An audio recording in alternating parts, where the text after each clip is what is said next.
Welcome to Fenway Park in Boston for Colorado Silver Bullets baseball. Today, the Silver Bullets take on Hanscom Air Force Base.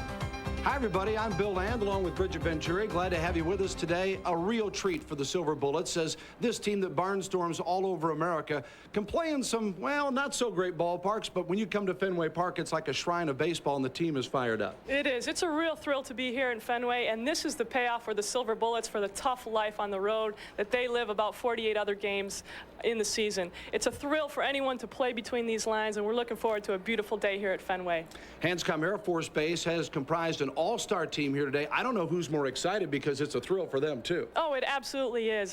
They may be facing two opponents here, Fenway Park and the Silver Bullets, so it may serve to the Silver Bullets' advantage. As for the Bullets, they're coming off another tough one-run loss up in Portland, Maine the other night. Yes, they did. It was a 10th inning heartbreaker, but Pamela Davis had a very strong 8-inning pitching performance, and that was one of the highlights for them. And the Bullets came back late in the game to force extra innings. As for the pitcher today, Missy Coombs goes to the mound. The left-hander's been solid recently. Yes, she has. She's had some very excellent outings this year. Her key is to keep her off-speed stuff over the plate, and she is not going to overpower anyone, but if she gets her junk over the plate, she's going to have a great day.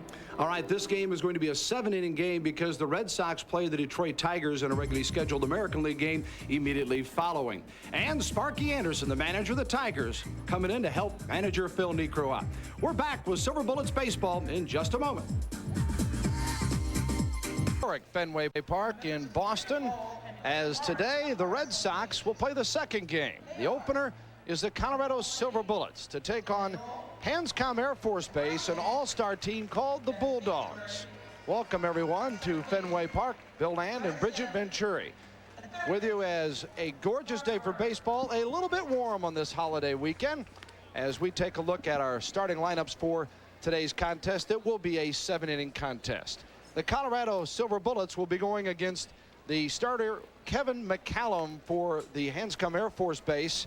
And McCallum is a guy that good fastball, curve, slider, and certainly is capable of doing well today against the Bullets.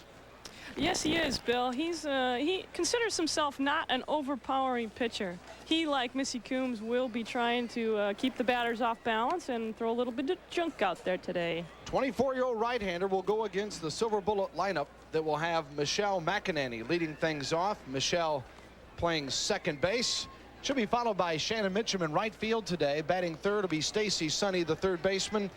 Batting fourth, Kim Bratz, center fielder. The number 5 hitters, Pam Shafrath, DHing today. First base, Tamara Ivy, batting in the number 6 slot. Tony Heisler is the shortstop. Carrie Kropke bats number 8 and plays left field. And Shannon Kimberling will be the starting catcher, batting number 9. Defensively for Hanscom Air Force Base, it is Jeff Gentile out in left field, Mike Olczyk in center, Brad Smith in right. From third to first, it is Mike Bratz, Steve Lavoie, Brian Pesci, Mike LaFosse, and behind the plate is Hyatt. On the mound, as we mentioned, 24-year-old right-hander Kevin McCallum. The Bullets come in at 4-14, a loser to Portland, the Portland Yankees, on Thursday night in Portland, Maine, 5-4. And Hanscom has just played a couple of games as they put this team together over the last month or so. Our umpires behind home, Dan Newell. At first base will be Dennis Hansberry. Out at second, Fred Sim. And at third base will be Mark Byrne. I tell you, those umpires today, Bill, they're even excited to be here. This is their first appearance at Fenway as well, so we hope everybody has a great game. And to lead things off, Michelle McInerney out of Culver City, California. And Michelle comes to the plate against McCallum, and strike one. McInerney hitting 196, has started every game for the Bullets this season. She's got 5 RBIs. Her on-base percentage, though, is .461. Once again, a very key leadoff batter here. She had a great game in Portland. She was 1 for 4 and had an RBI. And last weekend in Cooperstown, she was 2 for 4. So she's on a bit of a streak here. Misses with a ball. 2-1 the count to Michelle McInerney, be followed by Shannon Mitchum, Stacy Sonny, and Kim Bratz. Once again, she is continuing the tradition of her Major League Baseball playing father, playing in the big league parks. Yeah, to come to these big league parks, and just a couple weeks ago the Bullets were at Shea Stadium. A little bit different setting there in that certainly that ballpark has no comparison with the tradition that this place reeks of. But not only that, the Bullets there were playing a Mets alumni team from a '69 World Championship team, and a little bit different feeling, whereas this Hanscom team here has been put together. They've been training hard. They want to win today just as much as the Bullets do, and it's a little bit more equal footing as far as the intensity level, I think. Yeah, I was talking with Bobby Jacques, their manager, and he said this team has only been practicing together for 2 months, and many of them have not picked up a baseball and especially a wooden bat since they've been in high school. They've been playing softball mostly at the Air Force Base, so they're making some rather quick adjustments here on the field. It's tough enough playing baseball, let alone having your debut at Fenway Park. These guys have got to be jumping inside their skins. Full count pitch again. McEnany to the shortstop. Lavoie, and the throw a little short, but gets there in time, and there's one down. So McEnany goes down, Lavoie to LaFosse, and with one out, that'll bring up Shannon Mitchum. There you see a shot of the famed green monster. Maybe Shannon can poke it right here. Well, Shannon is a leading hitter on the club, tied with Stacy Sonny, who will follow her in the order, both at 255. Shannon with 3 RBIs. It is 3-10 directly down the line here at Fenway Park. And that green monster then goes angling out to 379 in left center. Deepest part of the park is actually in right center at 420. And a ball. And then down the right field line, if you pull the ball as a left-hand hitter, you're all right. But as Ted Williams found out, if you don't pull it, you're in trouble because it's 380 to straightaway right field. Well, Shannon's coming off a heel bruise that she suffered in Cooperstown on the base paths. So we'll see how she said she feels good, and she should be able to cover the ground in the outfield today. To the second baseman, Brian Pesce. Nice pickup, hit sharply, but she's retired. And Mitchum out for the second out of the inning. We're in the first here at Fenway, a 7-inning game. The Red Sox and the Detroit Tigers, who had a wild one last night in extra innings, will be playing their regularly scheduled afternoon game here, thus the shortened game. Last year, the Bullets played 7 innings throughout the season. This year, they've bumped it to 9. What's been the effect of that as we take a look at Stacy Sonny stepping in? Well, it's definitely the effect of playing the game totally. The stamina of 9 innings, you think maybe 2 innings isn't that big of a difference, but over the long haul, the pitching and the endurance of your catchers and standing out there for an extra 2 innings, it really takes something out of you. And I think they've made the adjustment very well this year from 7 to 9 innings. It's a step in the right direction towards legitimizing women in baseball, and that 9-inning format is something that they're going to have to deal with, and they've done it well. McCallum with a 1-1 count. Just misses, ball 2. It's nice to see Stacy back in the lineup. She was on the bench and did not dress in Cooperstown, but she did have an appearance, and she played well in Portland, leading the team in RBIs right now. Stacy to right field and will drop. That's a fair ball, and in the stands it'll be a ground rule double. Stacy Sonny aboard with a double at second base. That's her first double of the season, and what a way to get it here at Fenway. She's excited. Stacy, who had a bout with bronchial spasms. She stays in nicely on that pitch and goes with it and gets a lucky bounce. Look at that. She Brad found Smith giving chase, and he's finding out how much fun it is to play at Fenway, isn't he? Oh boy, he got to know that fence pretty well right there. There are the quirks of this grand old ballpark. And here's Kim Bratz, the cleanup hitter, center fielder for the Bullets. You see her experience of playing pro softball in Italy, hitting over 400. And Kim comes in at 203. She's got a 5 RBI total for the season and is on base percentage of 309. Well, with that hit, Sonny just extended her hitting streak to 6 games. So that will make her hitting safely in the last 8 out of 9, including today. Kim Bratz also coming off some good offense last week in Cooperstown. She was 2 for 3 and with her 4th double of the season. So looks like she's seeing the ball well. This is her chance for a big RBI to break that goose egg here in the first inning. That's going to be important. They can get on top of this team right away. They're going to have a good shot because, as we mentioned before, with the Hanscom having their baseball inexperience and having a bit of the jitters here at the big league ballpark, the Silver Bullets have the advantage right now in the early innings, while Hanscom is trying to settle in and get used to the whole baseball atmosphere. The Silver Bullets are actually veterans of this ballpark. Yeah, and baseball, one of the neat things about it's the only game where the defense has the ball. In every game you think of, you think, well, defense, they've got the ball, they've got to do something with it, even though they are on defense. And when you come into a place like this, and for any of these players, they've got a couple of players who played some college baseball. McCallum is one who pitched for the Air Force Academy, but certainly a thrill to be here. You know they're going to be a little bit nervous, and hopefully the Bullets can take advantage of that, because that is an experience edge, even though the Bullets are certainly excited as well, as they have played in many major league parks. Upstairs. And it goes to a 3-ball, 1-strike count now on Kim Bratz. Bratz to be followed by Pam Shafrath if anything happens.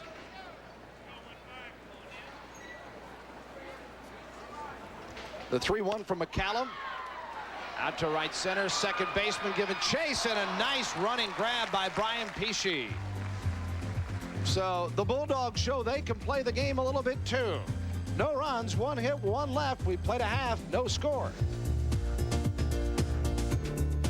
Bullets pick up a base hit, a double from Sonny, leave her stranded, and we go now to the bottom of the first against Hanscom Air Force Base, the All-Star Bulldogs. And we'll take a look at pitcher Missy Coombs for the Bullets and the lineup that she's going to face. Hanscom will go against the left-hander Missy Coombs, who went the distance in her last outing. Missy comes in at 1-2, and she'll be facing Mike Olczyk. The center fielder leads off. Brian Pesci, the second baseman, bats second. Mike LaFace, the first baseman, batting third. Cleanup to Brad Smith, right fielder. He'll be followed by Billy Hesketh, the designated hitter. Jeff Gentile, the left fielder. Kevin McCallum will bat. The pitcher is an outstanding hitter. He'll also catch later in this game. And then Mike Bratz, the third baseman, and Steve Lavoie, shortstop, complete the batting 9. And Missy Coombs, a record of 1-2, an ERA at 2.70, had excellent control throughout the season, and particularly last time we saw her up in Albany. Defensively now for the Bullets, it is Kerry Kropke, Kim Bratz, and Shannon Mitchum in the outfield. The infield goes Sonny, Tony Heisler, Michelle McInerney, Pam Shafrath. Behind the plate is Kimberling, and on the mound, Missy Coombs. Well, let's hope Missy has a little bit better outing than her manager Phil Niekro did. He made his American League debut here. Let's take a look at that last catch that ended the first inning. Bratz with her an attempt to drive in Sonny from second. Just didn't quite get enough on it. Didn't find the hole, and second baseman Brian Pesci makes a great catch. You were saying about Phil as stepping in as Mike Olczyk, the center fielder. Yes, Phil's American League debut here. The first time he ever saw Fenway Park. He was facing Wade Boggs. Had him 2-0, threw him a knuckleball low and outside. Wade Boggs stuck his bat out, and Phil thought, oh, excellent. This is going to be my first pop out to left field. Easy out, my first out in Fenway Park. He said the son of a gun doubled it off the Green Monster and led off with a double. Wade Boggs doubled a lot off of that Green Monster. They count 2-1. Missy Coombs to Mike Olczyk. Olczyk, 30 years old. Played for Tufts University here in the New England area and was an MVP for his club. Outstanding college player from 83 to 87. Mike Olczyk hits this one in foul territory. Olczyk is probably one of their more experienced players, as you said, with his college background. He said he watched the Silver Bullets practice over at Hanscom Air Force Base the other day. He said they were smaller than he thought. But he did mention that they were very fundamentally sound, as seems to be the opinion of many opponents that see the Silver Bullets. To the shortstop, Heisler. Tony's throw in time. One down. So Olczyk starts the way McInerney did, with leading things off for the Bullets. And that's a textbook ground ball. It demonstrates their fundamental soundness right here. Look at Tony. Nice and smooth, just like butter. Throws it over to first base, easy out. That's a standard play. Some plays that Tony had troubles with last year, but her timing is very on this season. Missy Coombs retires the first hitter. Now Brian Peachy, the second baseman. Oh, that's a nice pitch. She really fooled him on the off speed. She's going out with the junk and challenging them to hit that. She needs that to set up her fastball, which also has considerable movement on it. And the 0-1 from Missy. Upstairs. Peachy, the second baseman, to be followed by LaFosse. Brian, 21 years old, out of West Sand Lake, New York.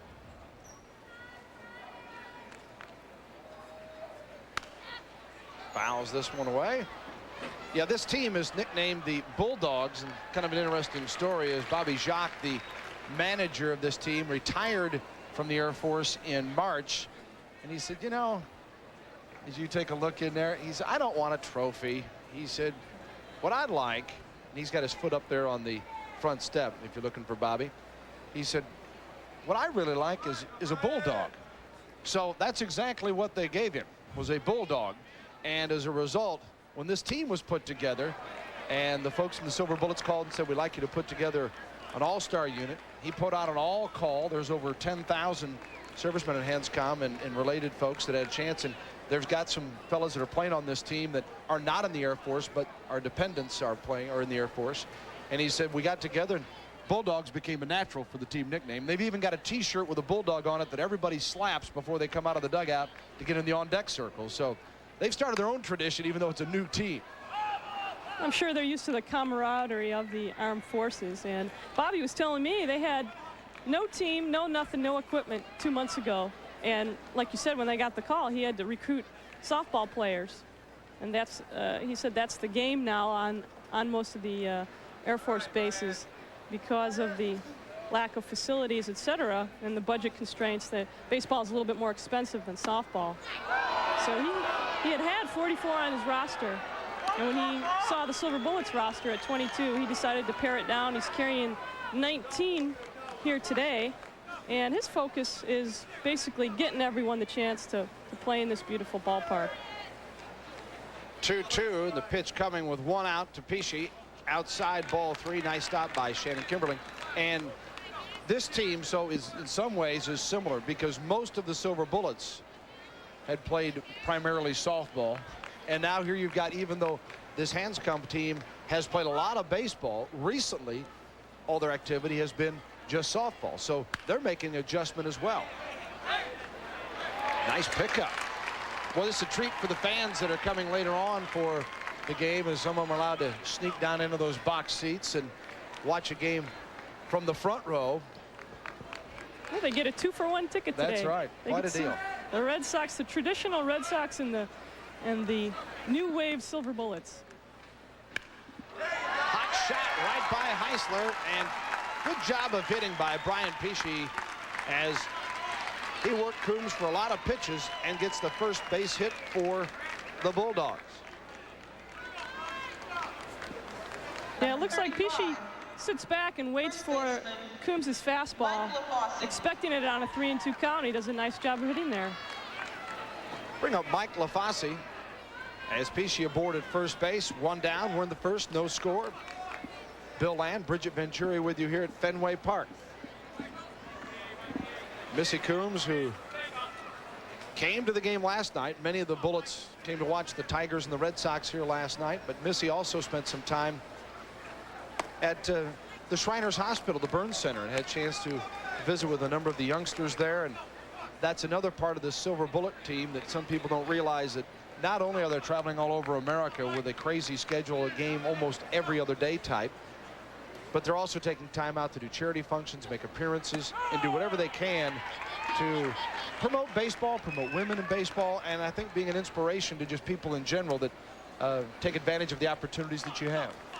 That's true. Oh, as we take a look at Tim Naring in the home dugout here at Fenway Park, trying to give him a couple tips on how to hit Coombs. He saw us down in Fort Myers at spring training.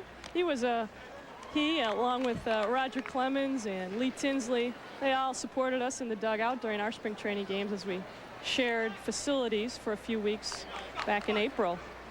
Very nice man and had good things to say about the Silver Bullets. We're glad to see him out today. But as you mentioned, Bill, about Missy Coombs visiting the hospital, that's something very important, especially to her. She said that really puts us into perspective what the meaning not only of life is, but the meaning of baseball to her is, that she can reach people that are less fortunate than her, or perhaps don't have the physical skills that she does. And if she can spread a smile and spread the joy of baseball to at least one child, then she feels like she's accomplished something. Kimberlin with a throw down, and it got away from Ivy, but they had a shot at Pesci at first base. Nice throw by Shannon. Yes, it is. Kimberlin hasn't seen a whole lot of time this year, but she has been behind the plate in 2 of the Silver Bullet wins. So she may be a lucky catcher here. Maybe she'll turn them around. This club's won 2 of their last 4. They won back-to-back games in Pennsylvania and then Albany before losing to Cooperstown. And Missy Coombs had Mike LaFosse all turned around. He goes down on strikes, the first strikeout for Missy. I think Coombs got him to chase this one. Boy, not even in the batter's box. He was looking for that to break back inside, and it didn't. She got him on that one, and he knew it. So LaFosse will take a seat. That brings up Brad Smith with 2 down, 1 on. No score in the first. Smith, 23-year-old from Greenwood, Missouri. He too played at Colorado Springs at the Academy. Pops this one up. Ivy is there, and Tamra makes a nice play on a high pop fly. That ends the inning. No score after 1. A harmless single by Pesci, the only thing off of Coombs. River here in Boston, and great weekend. Folks getting out and enjoying it various ways. And here at Fenway Park, Silver Bullets and Hanscom Air Force Base, the All-Stars, known as the Bulldogs, here today. And the Silver Bullets coming to the plate in the 2nd inning. Pam Shafrath, designated hitter, will lead things off for manager Phil Necro. Shafrath out of Drake University. Well, Pam is definitely happy to be in the lineup today. Last year when we played at Fenway, she was our bullpen catcher. And she only got 1 at bat in the last inning when we were here back in 1994. And as we see her, she's a big part of the lineup today. We could really use her bat. She's coming off a good game in Portland. On Thursday night, she was 2 for 5 with 1 RBI. Shafrath hitting 195 on the season after that performance. Bullets losing to Portland 5-4 in 10 innings. 1-1 the count here. Lead things off Pam Shafrath, followed by Tamra Ivy playing first today, and then Tony Heisler as Kevin McCallum serves one up. Base hit right up the middle. 2nd hit of the day for the Bullets. A single by Shafrath, and she continues to shine at the plate. Let me take a look at that. Looks like his fastball. She gets her bat head on that very nicely. Throws her hands and her bat head directly down into that ball and drives it up the middle. That's a great hit by Shafrath.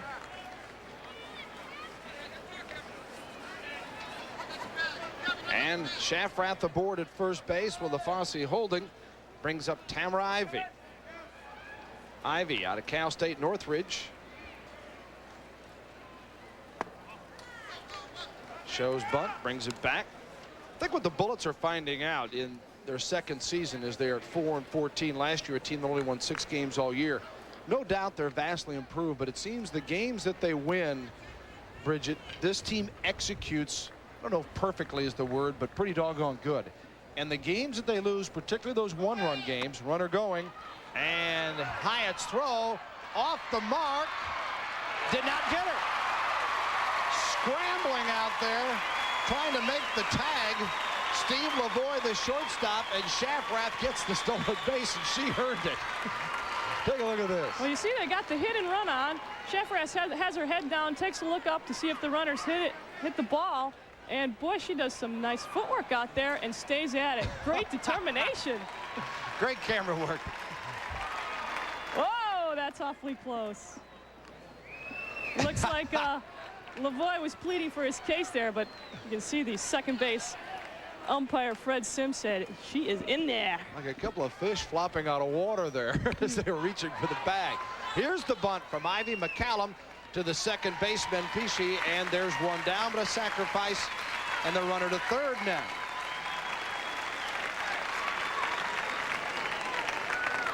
So the Bullets, another runner in scoring position, manager Phil Necro, who you can bet he'll spend some time today with Tim Wakefield, the outstanding knuckleballer who's seen his career revitalized here in Boston, and Phil gave him a lot of help down in spring training. You mentioned almost a partnership between these two clubs, the Red Sox and the Bullets. Wakefield off to a sensational start, pitched well again the other night against the Tigers here, and would want to see his tutor today. This one popped up, and Pesci grabs it, and Heisler is retired there, 2 down. Yes, the knuckleball brethren have quite a camaraderie, and they stick together. They've got to. There are not enough of them. You're right. That it is really a lost art, and Phil takes great pride in teaching that. Unfortunately, I don't think the Silver Bullets are advanced enough right now to start messing with such a complicated pitch, but we bug them every once in a while to ask them how to throw the knuckle. Here's Carrie Kromke, left fielder. Bullets got a runner on third, trying to get her home. No score in the second as McCallum catches the inside part of the plate. Carrie Kromke hitting 0.75. Kromke, 4 RBIs. Carrie outstanding defensively, and certainly has come along more recently with the bat, even though she has struggled overall for the season. Yes, she has. She saw the ball very well a few weeks back and went 3 for 3. This would be a great time for her to see the ball well again with a runner on third base. See it and hit it. A comebacker. McCallum ought to take care of business here, and does. So the Bulldogs wiggle out of a jam here. No score. We played an inning and a half as the Bullets have left 2. We'll be back with the bottom of 2. Score today against Hanscom Air Force Base. Hanscom coming in here today, having played a game last week against a Park League team from Boston and victorious. The Bullets always accommodating to the fans and taking care of business here as Allison Hebetz doing things. You talk about Fenway Park, the talk around here in Metro Baseball as well, the ballparks that are going up, is will there be a new Fenway Park someday? And there's a lot of talk that this ballpark has outlived its usefulness. Take a look. Those two certainly haven't outlived their usefulness. Make it 3 as you look at Joe Necro standing in front of Phil, and Sparky Anderson with the hat off, the Tiger manager, sitting in with Phil Necro. That's John Necro, Phil's son, to the left of Joe there, one of the coaches on the club. And Sparky Anderson keeping an eye on one of his old students of the games. I shouldn't say old, I mean former students of the game. Hitting an outfield coach for the Silver Bullets, Johnny Grubb, played for Sparky Anderson in the Detroit Tigers World Series in 1985. Billy Hesketh is the leadoff hitter, designated hitter for the Bulldogs, Pennsylvania. Johnny Grubb was telling me that this was one of his greatest offensive ballparks. He said he just always seemed to have it here. Well, anybody that comes to Fenway Park has a memory, whether you're a fan, a ball player, a manager, and Hesketh hopes this is not the memory he goes away with. Oh. He chased one there. Coombs looks like her breaking pitch, curveball perhaps, did not break, but he chased it, and she's going to take that for a strike. 1-2, popped up, out of play. Missy, in going the distance in her first victory for the Bullets last week, gave up 8 hits. She walked none, and that is the key, and that's what I'm talking about with the Bullets. When their pitchers show good control, they can afford to give up 7 or 8 base hits. If they execute defensively, then it's going to take care of some other problems. It's when they break down in those areas that this club has trouble. No different from any baseball team, but certainly with the lack of power on this team, it puts even a bigger emphasis that they execute right. That's true, especially in a 9-inning outing. That is remarkable for Coombs not to give up a walk. I'm sure she's very proud of that. That is key. Anytime that a pitcher gives a runner 90 feet and lets them get a chance to score by walking them, it really can take the team out of the game.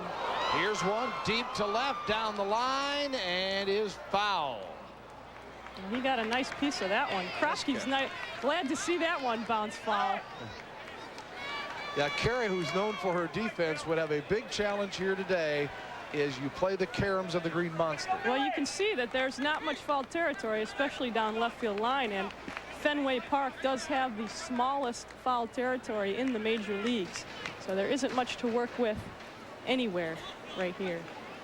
Coombs, the changeup. Sonny will have to hustle and does. Stacy Sonny guns down Hesketh, and there's one out in the second. She guns him down all right, and that's one of the strong points of her game. She charges the ball nicely, stays under control, and she plants and really fires that ball. She's got a very, very strong arm, as you can see right there. Gets him by a step. Here's another angle at it. It's nice when you get those beautiful bounces of a Major League Park. She handles it beautifully. Nice stretch by Ivy. Brings up Jeff Gentile, the husband of Air Force Captain Cheryl Gentile, and that's his end to this game today. He is currently an assistant pro golfer at Belmont Country Club. Well, let's hope he doesn't tee off, Bill. Definitely. As talk about a thrill for a guy who's an assistant pro golfer at a club, I'm sure it would be, boy, I'd like to play in the U.S. Open or something like that. And here he is, an opportunity playing at Fenway Park. Played 4 years of high school baseball. Hot shot taken by Heisler. 2 down. And he gets a nice stroke there. He must have a beautiful golf swing as well, because he waited very nicely on that ball. The pitcher, Kevin McCallum. That'll bring up the pitcher, Kevin McCallum. McCallum, as we mentioned, when he gets done pitching, is expected to put on the catcher's equipment. How often do you see that beyond Little League? And Coombs gets ahead 0-1.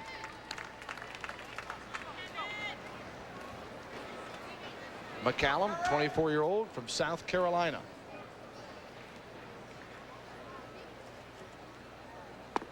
Well, McCallum is one of their best hitters on the team, and that's why he's actually DHing for their catcher, if you want to think of it that way, as the pitcher gets to hit for himself, and the catcher, Kevin Hyatt, will not be hitting today. Another hot grounder. No problem. Sonny to Ivy, and a 1-2-3 inning. Missy Coombs is retired 5 in a row. We've played 2 in Boston, no score.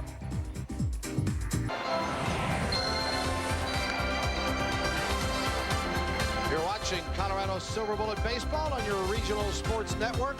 Bill Land and Bridget Venturi with you here at Fenway Park, as the Red Sox and the Tigers will be coming up following this one. The Bullets taking on Hanscom Air Force Base. Hanscom, the Bulldogs. Number 2. And no score through 2. We go to the top of 3, and Shannon Kimberling, the number 9 hitter in Phil Niekro's order, the catcher, to the plate. Shannon hasn't seen much action at the plate this year at all. She's only got 7 at-bats. And that makes it very tough to get in there and face a game situation when in batting practice you're used to seeing fastballs right down the middle of the plate. Hey, but she takes a very nice cut right there. Just her 8th game for Shannon Kimberling, as the Bullets are 4-14.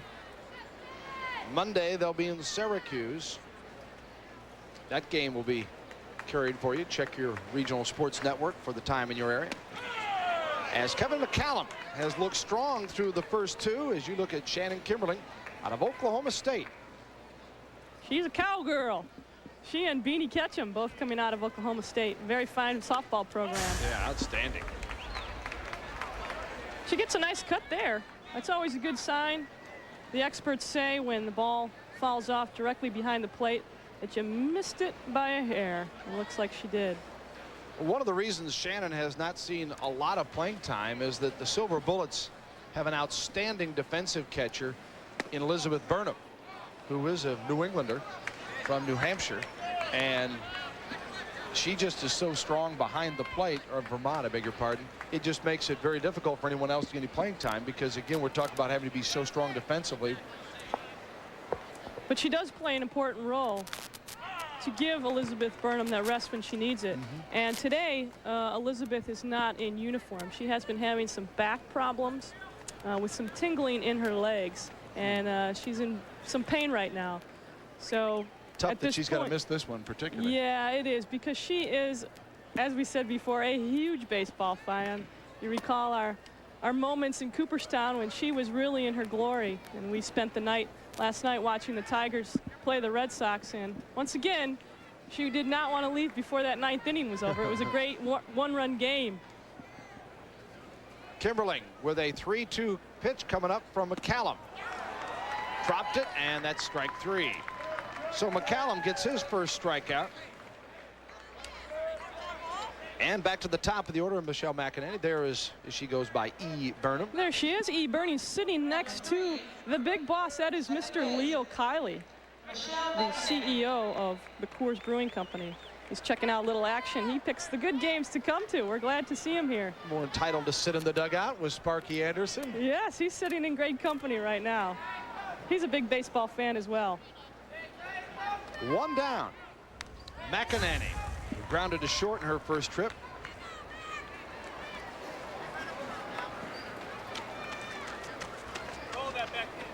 McEnany to be followed by Mitchum here in the 3rd. McCallum, 12-8 in his career at the Air Force Academy as a collegiate pitcher.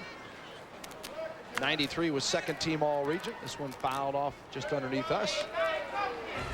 Got a great position here to broadcast this game today. Yes, it is. McEnany with a good cut there. Looked a little bit like her golf swing. We got a chance to hit the links in Cooperstown, and let me tell you, there we are, having a nice view. Yes, we are. Michelle on the breaking ball and goes down on strikes. So McCallum with no strikeouts through the first 2, and Number 34. Strikes out here. Right fielder. There we are. We got a nice spot up here, don't we, Bill? Well, one of the fun things about being with the Bullets and going to different ballparks is we've seen all kinds of press facilities too, haven't we? Yes, we have. And none finer than right here, the position we've got directly behind home plate on the 5th floor, if you will. Cooperstown, we were in the front row. Bob Uecker would have been jealous as we were literally sitting in the front row of the stands at Doubleday Field. Here's Shannon Mitchum. Got one of the 2 bullet hits. A double, ground rule double, first time up. 2 down in the 3rd. Well, it has been said that Fenway is a place where you can sit for hours and feel a serenity that does not exist anywhere else in the world. So she's Shannon with a comeback to the pitcher to end the inning. That ends the 3rd for the Bullets. 3 up, 3 down, and McCallum has now retired 5 in a row. Silver Bullets scoreless, bottom of 3. Hanscom Air Force Base, the opposition today as we're back at Fenway Park. And there you see Shannon Mitchum visiting with some of the Red Sox. And 3rd baseman. Yes, we've had some great hospitality from the Red Sox organization, not only through spring training down in Fort Myers, where we got our first glance at some of the great Red Sox players, but also here at Fenway Park. They've been very accommodating, very welcoming, and they're very supportive of the Silver Bullets mission and the whole organization, so we thank them for that. Here's Mike Brantz, 3rd baseman, to lead things off. Brantz, 26 years old. He lives in Cambridge, Mass. Co-captain of this team out of Northwestern University. And Brantz, we asked Kim Bratz, and they do pronounce their last names differently, even though they're spelled the same. I asked Kim, I said, any relation to Mike? And she said, I don't think so. But she said, you know, I don't meet many people with the same spelling and that are not related. So she was going to check it out, but in going back through what family tree I could offer, she said, I don't think so. And Kim out in center field, checking the wind that blows gently toward that left field wall. The 1-1. Heisler will have to scramble. Not enough, and Ivy has to come off to make the play. That was a tough play for Tony. She really got taken deep in the hole right there. And going to her knees, she looks like she loses her footing a little bit here. And after that, it's pretty tough to throw out a runner from that deep in the hole. But she makes a nice pickup and a valiant effort at first base. second base hit of the day for Hanscom, and the leadoff hitter on, and that's always, or can many times lead to bad news. Let's see what happens as Steve Lavoie, the shortstop, up for the Bulldogs, and the move by Coombs to keep Bratz close. Well, Lavoie was telling me that they haven't gotten much experience facing a lefty, and that would hold true for base runners as well. So I wouldn't look for them to be overly aggressive on the base pass. It's difficult enough to read a lefty's move from the first base path as it is. Steve Reich, Lavoie, the number 9 hitter. Oh, and there is Tim Wakefield, as we were speaking of before, a student a few times with Phil Niekro. The young and the old together again. Heisler can't come up with it, and another base hit. So Coombs has done her job. 2 infield hits, and Lavoie is aboard.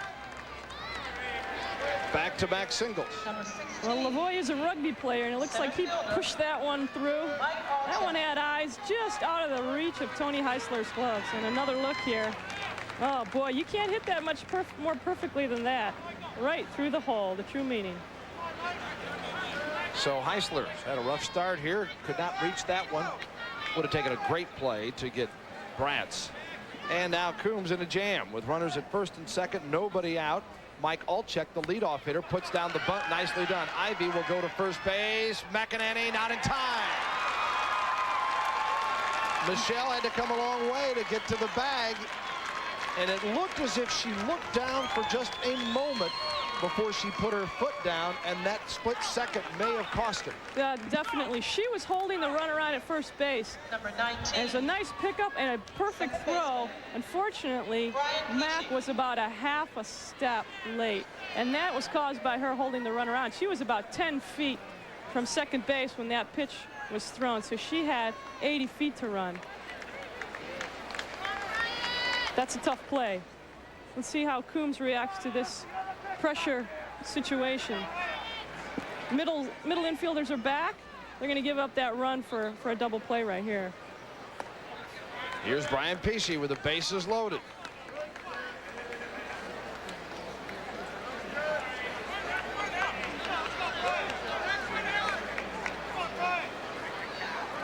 Pesci 1 for 1. The first hit, a single to center. Bases loaded, nobody out. Number 2 hitter Brian Pesci fouls it off. So Coombs even at 1-1. We are in the 3rd inning. No score, but the Bulldogs are threatening. This is going to be an important time for Shannon Kimberlin behind the plate. As we said, Elizabeth Burnham. As we see Kevin Kennedy in the back there, taking on a glimpse of the Billets with Tim Wakefield.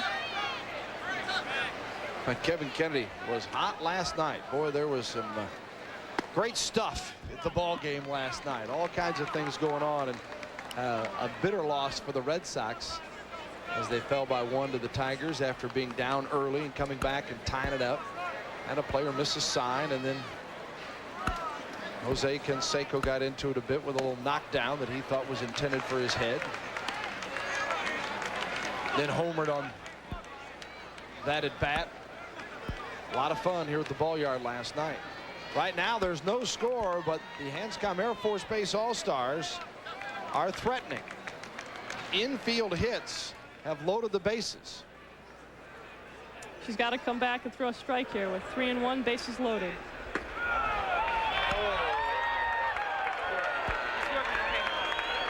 That was an interesting call. Looked like a high ball, but the home plate umpire gave that one to Coombs, chest high. Dan Newell said, no, sir, that's a strike. Stay in there. Well, maybe he's gotten the memo that is going down to the major league umpires about calling the strike zone as it is described in the rule book that everyone's kind of waiting to see if the major league umpires will actually do later this year.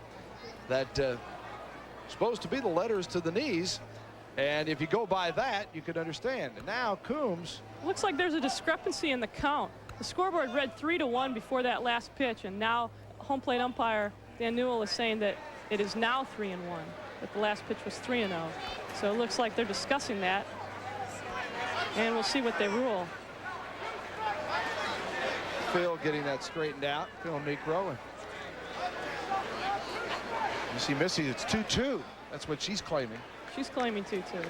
I would too. Why not? And I mean, you got the bases loaded, nobody out. You need all the help you can get. I don't care what pitch, what the situation right now. But as I was saying before, this is important for Shannon Kimberly in her test to block the balls, because Coombs does throw a lot of off-speed pitches that may drop down into the dirt. This is a very important time to protect that plate. 3-2 is the count.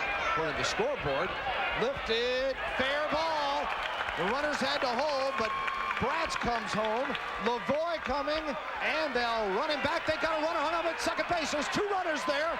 They tag 1 for 1 out, and the runner scores. Lavoie scores to make it 2-0. But they do get the hitter, Pesci, who had stepped off the bag.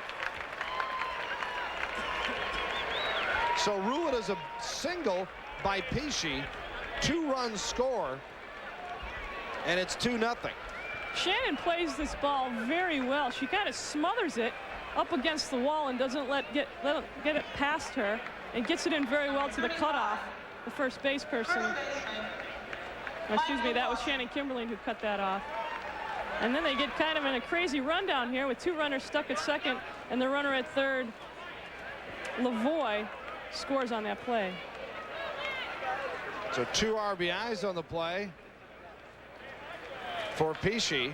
He gets a single and is thrown out 9-6. And the runner, Altchek, stays at second base. Well, a lot of things could have happened there. The Bullets almost got a double play at second base because Altchek, the runner at second, looked back. Here's a pickoff attempt. Nice job by Missy Coombs and McEnany. And had Altchek, what you're hoping there is that the other runner goes to the base, and when you tag them both, they both step off. Right. And then you tag them both again. That's the old trick play. Get the double play. But the base runner that had the base first is entitled to the base. So that is Altchek, and they executed, if you want to call it that, right on that particular play. 1 down, 2 in, and a runner aboard as Mike LaFosse, who struck out against Coombs, her only strikeout victim, is in a 1-1 situation here. Well, Altchek's double hit in almost the exact same place that Stacey Sonny's double hit in the first inning. Just didn't get as big of a bounce up into the stands. A 1-1. And Coombs misses.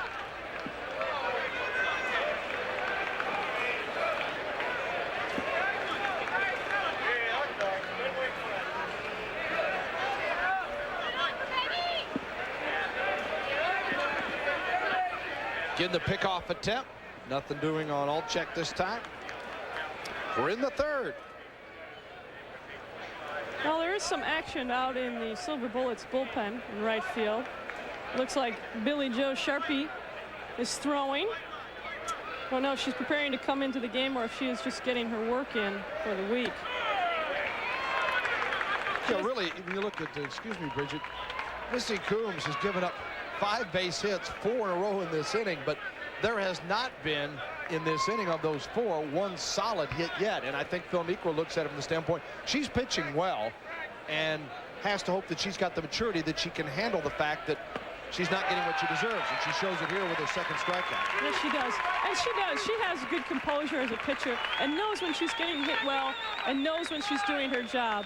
Just like this last strikeout right here, she does her job, gets him to chase a little off-speed stuff that's sinking, and that's her kind of game. She's going to stick with it. She knows what she needs to do to win this game. Well, Fosse would certainly like to see something a little straighter, I got a feeling. So now 2 down, 2 in, and 1 on. And here's Brad Smith, the cleanup hitter.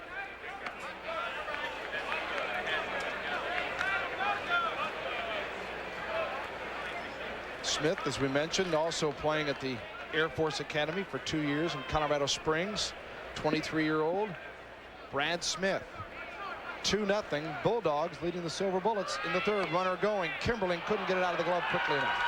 And a stolen base for Altchek. Alchek does have some wheels. He was getting a very generous lead at second base. Unfortunately, Kimberlin just lost the handle on that pitch. There's the pitch again, gets up. It just misses the ball. There's nothing you can do.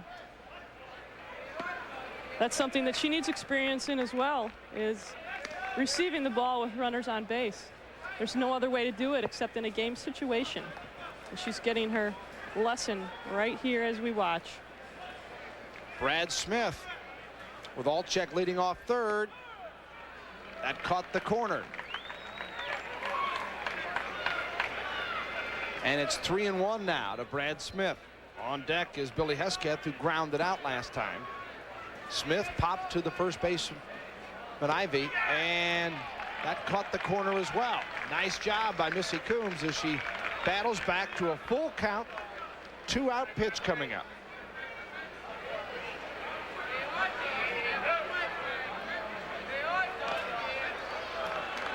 Ball 4. Now you can tell by Coombs' reaction that she could tell that was not her pitch as soon as it left her hand.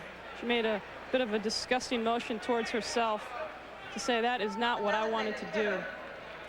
First walk that she's given up today, and as we mentioned, she did not walk a batter last outing. See, she knows it already right there. Nope, that's not what I wanted. A ball in the dirt with a full count. She wants to give that batter a chance to earn that run on third base. Brings up Billy Hesketh, the designated hitter. He pops one out to left field. That'll make it 3-0. Goes in the gap. Could bring home another run. Alchek scores. And the runner coming around and in for a 4-0 lead. So Hesketh, a 2 RBI double. As Brad Smith scores all the way from first base. And Hanscom Bulldogs with a 4-0 lead. You can see she gets the fastball, looks right in his wheelhouse, and that's just a great hit. He finds the gap, gets a little carom off the green monster. Bratz throws it in, and they really don't have much of a shot at the runner at home. First sharply hit ball this inning against Missy Coombs. 6 hit overall, the 5th hit in the 3rd. And Jeff Gentili, the left fielder, who lined to Tony Heisler at short last time, is the hitter.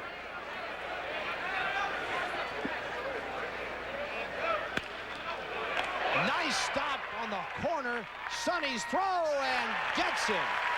Stacy Sonny with a great job at third to get the Bullets out of the 3rd. But in the inning, 4 runs in on 5 base hits. It's 4-0 Hanscom. Base with a 4-0 lead. Stacy Sonny will be the leadoff hitter, and it seems like it's baseball apropos. She made this play to end the last half inning. That is the way to guard the corner. That's a great play. That's just guts coming up and playing great defense because you want that ball.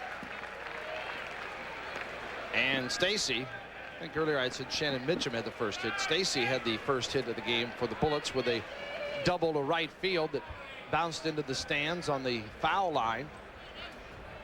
And Stacy hits it sharply, but right at the shortstop Lavoie, and his throw pulls LaFosse off, but he's able to tag Stacy, and there's one down. Now, speaking with Lavoie before the game, and his sport is actually rugby. He hasn't played baseball since he's been in high school. And I asked him if he played shortstop like he plays rugby, and I think he does. He plays very, very aggressively and just wants to smother that ball, and he made a nice play right there against Stacy Sonny. Looked like he'd been playing a little baseball, I tell you. Pretty sharp so far today. No errors in the ball game so far. 4-0. Bulldogs lead it. This one popped up the middle, and Pesci is there to catch the soft liner. And this helps McCallum, who has only had to throw 2 pitches here in this inning. There's 2 down. Yes, those are the innings that pitchers dream of. A 3-pitch inning would be great for McCallum right now. I'm sure he'd like to save his arm. He hasn't probably had the time to really build up his endurance. But he's a young man and obviously one of their better athletes as he plays both pitcher and catcher and hitting. Hanscom comes in here with a record of 2-1 in this season that has really been brought about because of the Silver Bullets. So nobody's happier to see the Silver Bullets than these fellas that got a chance to start playing baseball again. As Pam Shafrath misses for strike one. Shafrath, the DH, led off the second with a single to center and stole a base, but was left stranded at third. We're in the top of 4. 2 out, nobody on for the Colorado Silver Bullets. Bill Land and Bridget Venturi with you here at Fenway Park in Boston. As we see now, that crowd is really starting to trickle in for the Red Sox-Tigers game. We're happy to get those fans in to watch the Silver Bullets. They had 31,000 here last night and expected big crowd today as well as tomorrow. First place Red Sox on a holiday weekend in Boston. Hard to find a better setting. I agree. This is a great place to sit and take in some baseball. Lavoie stumbled and recovered, but not with the throw, and LaFosse. Nice footwork at first base, and the Bullets go in order for the second straight inning. No runs, no hits, no errors, nobody left, and we played 3.5. Bullets down 4-0. Address Fenway Park, Ted Williams Way, Lansdowne Street. Bill Land and Bridget Venturi with you as take a look, and you see Tim Wakefield, the right-hand knuckleballer for the Boston Red Sox, visiting, and on the left you were looking at John Niekro, one of the coaches of the Silver Bullets and son of Phil Niekro here. The Bullets on the short side, 4-0. As we go to the bottom of the 4th inning, and Hanscom with McCallum, the pitcher, grounded out to third baseman Sonny his first time. Missy Coombs back on the mound. She's throwing very well to McCallum here, who's one of the better hitters. Bridget, you wonder, Missy had a long 3rd inning. She faced 8 hitters and threw a lot of pitches. And then a short time in the dugout after a 1-2-3 bullet half of the inning. It's important she come out here and get off to a good start. Yeah, well, at least it is a warm day for her. As you can see, she's wearing her long sleeves, even on an 80-some degree day, and she says she likes to wear that to keep her arm warm. It's just something that she needs to do as a pitcher. No problem on that today. Yes. The arm will be warm. Mother Nature is helping her out. Yeah, sufficient heat to the arm. Oh, that's a beautiful pitch by Missy Coombs. She rung him up. She did not give him anything good to hit, and it looks like she's throwing her curveball right there and gets him on the outside corner. She had told me that she wasn't throwing her curveball much in the past, but she's very adjustable on the mound, and she will go with what is ever working for her, and it looks like that's her curveball right now working today. So McCallum strikes out, brings up Mike Brantz, the third baseman. He had one of the infield hits last inning and then eventually scored. Lifts a high fly to Carrie Kropke in left. She makes the play, and there's 2 down. So that's what Coombs needed. And 2 out to Steve Lavoie. As Kropke playing in the shadows of the green monster. The scoreboard manually operated here at Fenway. That wall really has a way of diminishing the player, and you realize that the game is bigger than you are at a moment like that. After the flyout, here's Lavoie. He grounded also in a infield hit. Looks like scored. Excuse me, Bill. It looks like Coombs is on her way to a quick pitch inning here. She had pitched 58 pitches before starting here, and she's in a very low pitch count at this point. That one got Lavoie. And lost the bat, as you can see. I think he got hit and swung at the same time. I'm not sure how you rule that. Coombs is getting an explanation from the home plate umpire. Let's take another look. Well, I'd definitely say he swung, and maybe it hit the bat first. He's still in the batter's box. Interesting, and loses the bat. Hey, heads up in the first row. Wait a minute. You tuck it over there. Whatever, he's going to stay at the plate, and it goes as a strike. Now that hit him. That one did hit him. Wait a minute. Rugby's not this tough. As Missy Coombs, well, didn't get him the first time. We'll go ahead and put him on one way or the other. So now he is aboard with 2 out, and that'll bring up Mike Altchek. That hit him and then hit Kimberly on the mask. Just a rough at bat for everyone. Coombs is beating everybody up back there. So Steve Lavoie aboard at first base.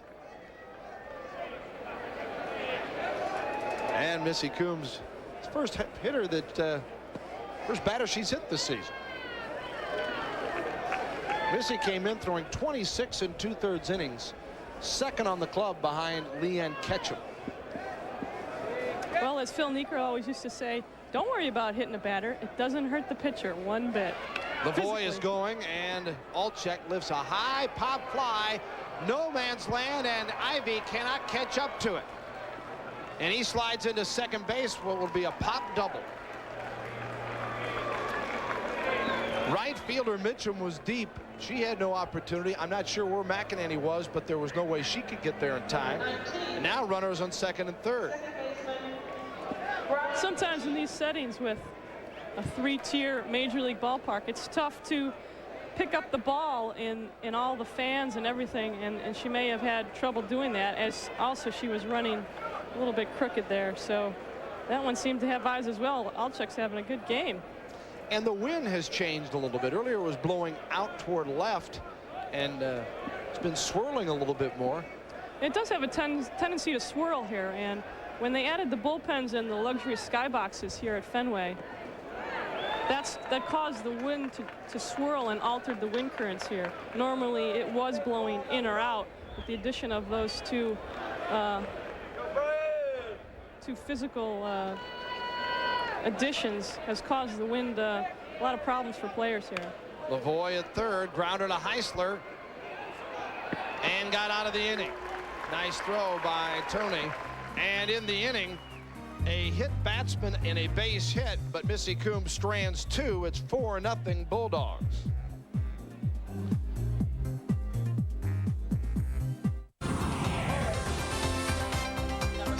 Silver Bullets baseball in Boston on a holiday weekend as you look at the Swan boats from the public gardens near the State House.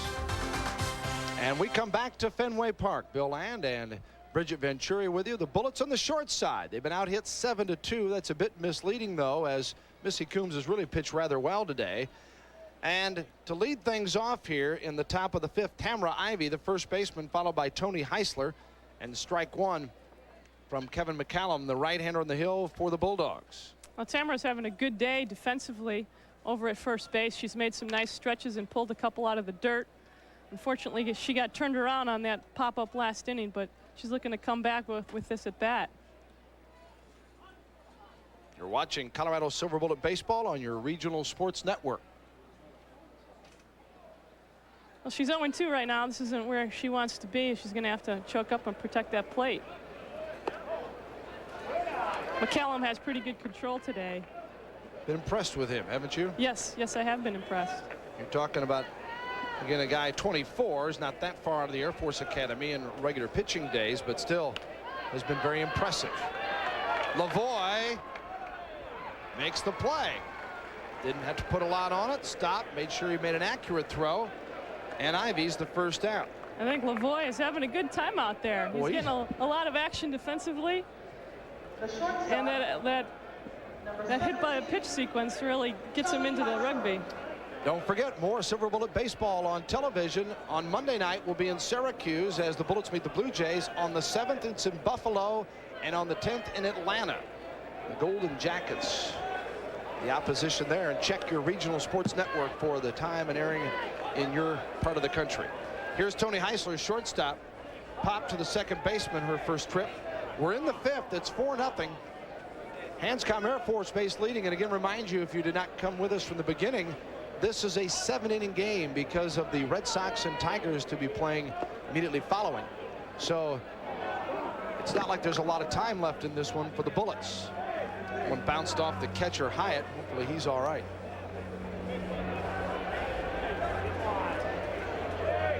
Well, McCallum his pitch count is very good right now. After 4 innings, he had only pitched 51 pitches. That's only about that's a good average. It's very low, and he's in control right here.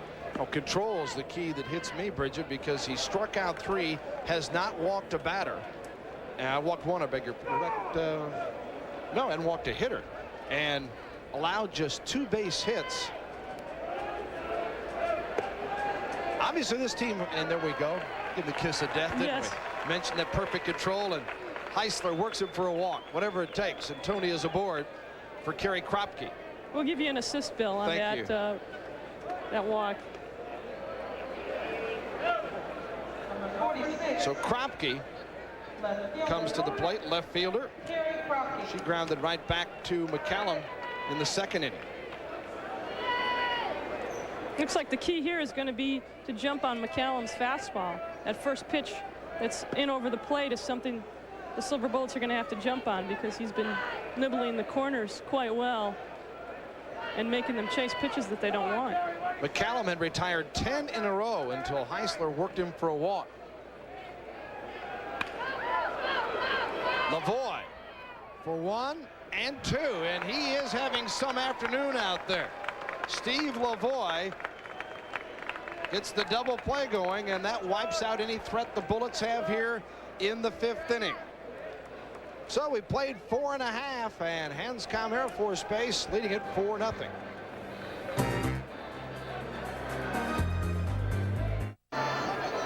Beautiful day in Boston.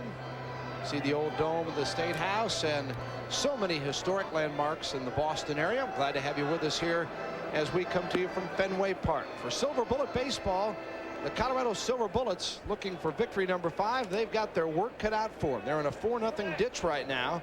Hanscom Air Force Base doing it with all 4 runs in the 3rd inning. They bunched 5 hits together.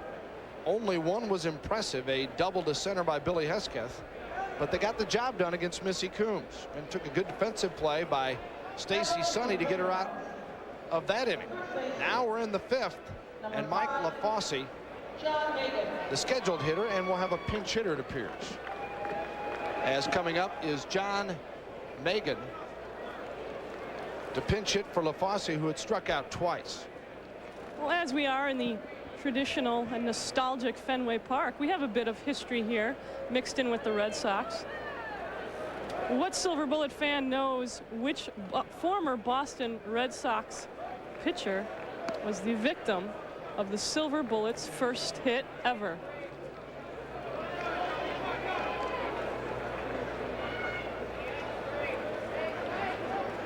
Well, we're all waiting as Megan lifts this one to left center. Tough play. Kropke there, though, and 1 down. That pitcher was Oil Can Boyd in the opening game of the Silver Bullets organization last year on Mother's Day in Charlotte, North Carolina. Oil Can Boyd served up a first base hit to Michelle McEnany. And how ironic that we're back here today to continue that relationship with the Red Sox. Brad Smith with 1 down. Coombs just misses on the corner. Ball 1. 1 out in the 5th. See Smith walking and scoring a run. That's the only walk that Missy has given up today. Allowed the 7 base hits and has struck out 3. Well, that's a good sign. She started off that batter with her slider. That means that she has confidence that she can get that over the plate. Strike there. She comes back with her fastball to stay at 2-1 in the count.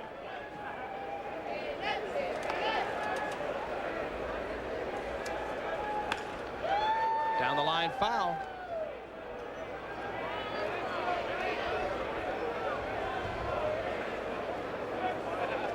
Brad Smith mentioned his playing at the Air Force Academy. His degree, I was interested in what some of these degrees actually mean. And I'm not questioning anything from the Air Force Academy, but a BS in human factors and engineering. That's breaking it down. McEnany breaks it down and throws him out. And there's 2 gone here in the 5th. This was the situation we were in the 4th.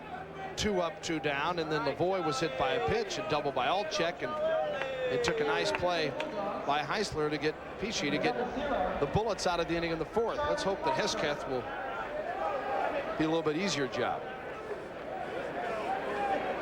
And a pinch hitter here. Go, Charlie! Charles Croxford. Charles Croxford is the hitter, replacing Hesketh as the DH. Well, as Bobby Jacques told me before the game, he is trying to get everyone in the game right now as we're approaching the later innings of this 7-inning game. He's giving everybody a chance to swing the bat. And now you see Tim Wakefield still whispering in Joe Niekro's ear, trying to pass on that knuckleball tradition. Joe will talk till he's blue in the face about his knuckleball. You can really learn a lot from both those Niekros. Anything about pitching. It's been said that whatever they don't know about pitching isn't worth knowing. Well, and certainly people that follow these telecasts, we've mentioned many times the pitching numbers that those two, Phil and Joe Niekro, have combined for over 500 victories and the winningest brother pair of pitchers in Major League history. But Joe Niekro winning over 200 ball games, and there's a lot of folks that don't follow that and have no clue how effective he was. There's strike three. Speaking of ineffective, Charles Croxford goes down as Missy Coombs gets the strikeout and gets him in order. 1, 2, 3, her 4th K. Bullets got some work offensively to do, though. One of the many great views here in Boston, Mass, as we come to you on a 4th of July weekend from Fenway Park. And our Silver Bullets telecast today as the Bullets facing Hanscom Air Force Base and trailing 4-0. We move to the top of the 6th. I'm Bill Land along with Bridget Venturi, and the Bullets being out hit 7-2, and they'll face a new pitcher here as well, as Brian McLean is the new hurler for the Bulldogs. No, he's from York, Pennsylvania. That is the home of the Harley-Davidson assembly plant that I visited a couple weeks back. Some beautiful machines that are assembled in Brian's hometown.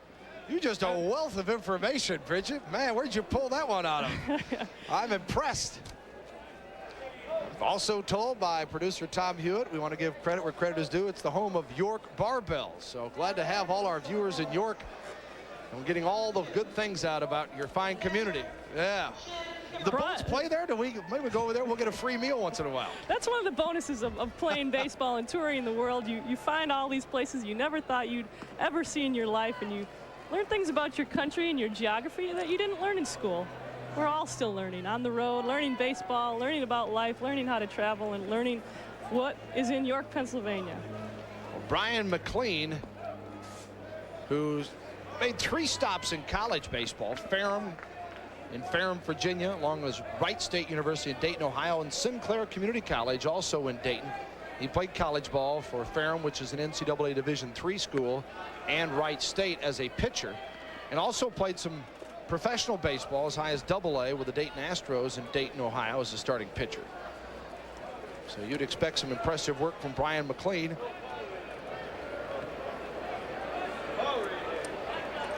The Bullets need to get to work offensively.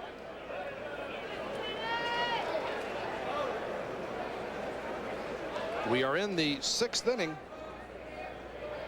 with a 2-2 count on Shannon Kimberly. Well, McLean has a bit of a sidearm release, and that is maybe what's causing a problem there for Shannon Kimberly.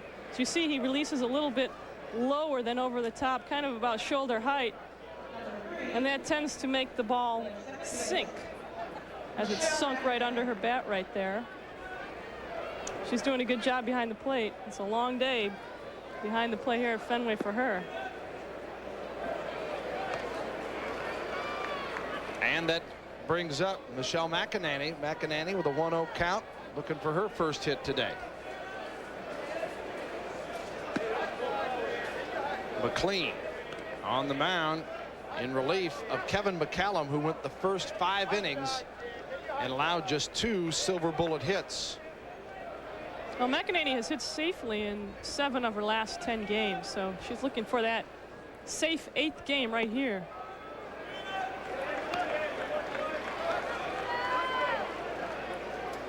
And her stats are evident of the progress the Silver Bullets have made offensively. She scored only 9 runs in all of 1994, and to this point has scored 15 runs in 18 games. So you can see that offense has definitely been improved for the 1995 Silver Bullets, and Michelle McEnany, as always, a big part of that offense. She's a key to getting on base, as she still leads the team in on-base percentage at .461. Brian McLean working on McEnany with 2-2, 1 out, nobody on.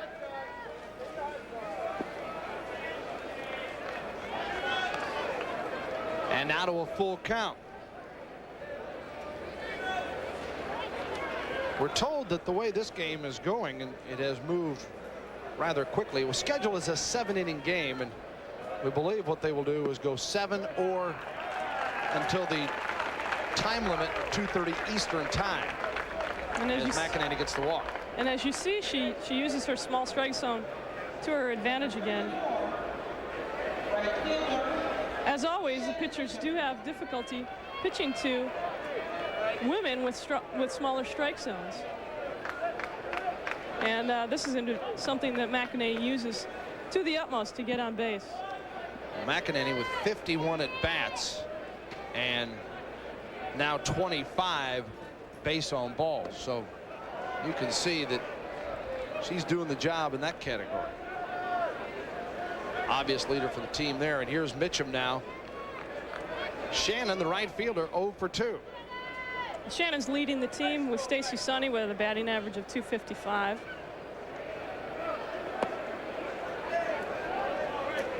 Takes a ball, and 2-0 now.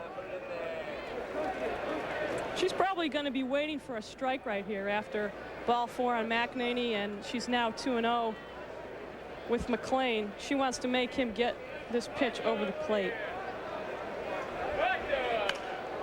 Taps it out into right center on a soft liner. That'll fall for a base hit. Runners at first and second as McEnany moves to second, and Mitchum with the 3rd base hit of the day for the Bullets. But it looks like she got the green light there. She does have good pitch selection. He took that fastball on the outside corner, went right with the pitch, and dunked it into short right center field. 25-year-old Shannon Mitchum aboard. And as we see, we do have a pinch runner for Shannon with that bruised heel. I think they wanted to get a little bit more speed in there, someone who could run without pain. I don't know if that heel is still bothering Shannon, but we see Angie Marzetta on first base, one of the fastest Silver Bullets on the team. We need her to cross the plate. And Angie will probably take Shannon's place in right field as well, place that she's familiar with. So Mitchum gets the job done, and now Marzetta into pinch run. 4-0 the score, but the Bullets with runners at first and second, 1 down. And this ball fouled off. Stacy Sonny. Well, this is where she earns her accolades as one of the top hitters on the Silver Bullets team. She's in a 2 RBI situation right here as she leads the team with 8 RBIs. She's got 2 sitting on the bases right now. Gets by the catcher. Runners move up to second and third.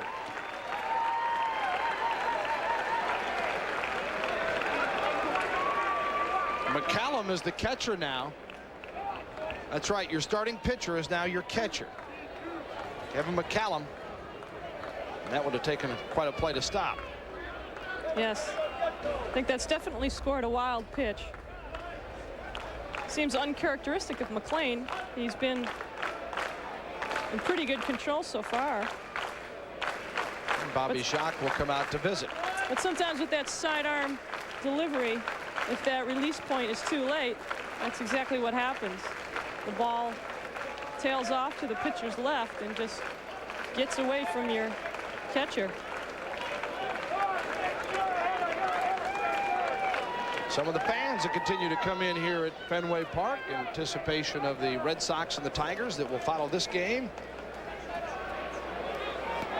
Game being held up briefly now as Red Sox are out on the field headed toward right center field. Little looper, and will be caught by the shortstop Lavoie. And there's 2 down.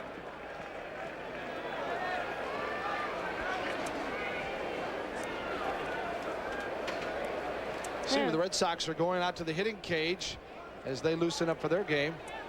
And I know what I was thinking. I was hoping that Sonny would line one out in the right center to watch those players scatter with the ball in play.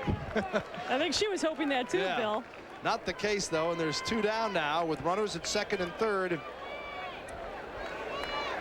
Kim Bratz wearing the collar as well, 0 for 2. McLean jumps out here with strike 1. Well, the Red Sox were going out to the batting cages to visit hitting coach Jim Rice, the great former Red Sox player. And we saw Jim Rice in spring training. He gave a few of us some tips on his secrets of the game and the secrets of the art of hitting. We could use them now. McLean misses. I beg your pardon. Got the corner, and it's now 0-2 to Bratz with 2 down and 2 on. Well, the Bullets left a runner in the first and in the second. Went down in order in the third and fourth. A double play made it a 1-2-3 fifth inning. Here they've got runners at second and third and an 0-2 pitch. Strike 3. So McLean gets his second strikeout of the inning and works himself out of a jam. No runs, 1 hit, no errors, 2 left, and it's still 4-0. You Boston Red Sox fans obviously know that. For our viewers watching other regional networks around the country other than New England Sports Network, how about it? Those are the retired numbers for the Boston Red Sox. 9, 4, 1, and 8 above the right field bleachers. I'll give you the answer to that later on. 2 of them were easy. Both my kids got them last night. They're 9 and 6 years old and not big Red Sox fans, and they were aware enough to know those. The other 2 in the middle are a little bit tougher, and you better know your baseball. And here's a hint. One of them is not Oil Camp Boy. Thank you. He was the answer to our other trivia question. And you see some of the Detroit Tigers getting ready for their game to be starting following this Silver Bullet game. Jeff Gentile, the left fielder, is the leadoff hitter in the 6th inning here for the Bulldogs. And Missy Coombs, who has gone the distance, starts things off with a strike. Gentile to be followed by McCallum and Bratz.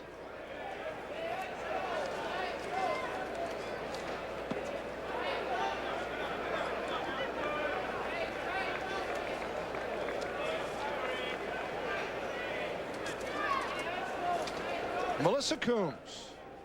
Let's see if she goes with a changeup here.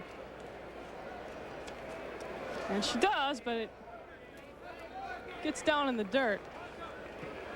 She said her changeup tails away from righties.